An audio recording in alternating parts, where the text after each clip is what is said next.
Ça c'est un travail à la base de l'acre maritime. Comme vous voyez ici, on mange les fruits de mer, on mange les huîtres. Et avec ça aussi, avec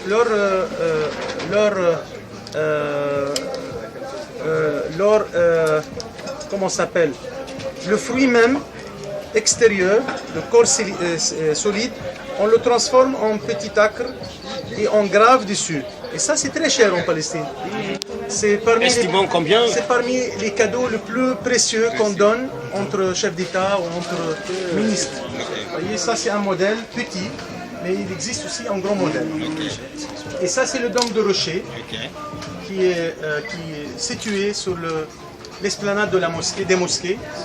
La première destination des prières pour les musulmans, la deuxième mosquée après le Kaaba, le troisième lieu saint de l'islam.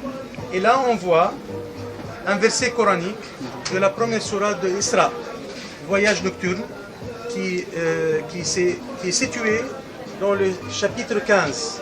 On a 30 chapitres dans le Coran. Le chapitre 15, c'est-à-dire le milieu.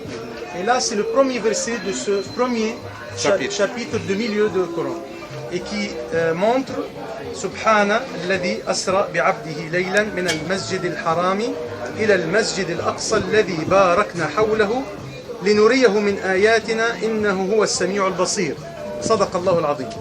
Donc, Bismillah ar-Rahman ar-Rahim, Qubbatu as-Sakhra al-Musharrafa, le dôme de rocher. Ça définit quoi? Donc, ça, c'est la fusion spirituelle entre la Kaaba, première mosquée de l'islam, et la deuxième mosquée de l'islam, dans le voyage miraculeux que Allah subhanahu wa ta'ala a envoyé son messager et prophète Muhammad, alayhi salatu wassalam, de la Mecque à Jérusalem en une seule nuit.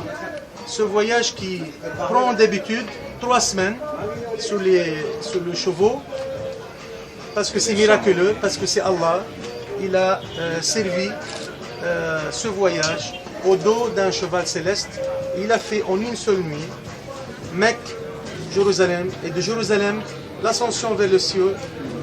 Et au ciel, le prophète Mohammed a reçu un ordre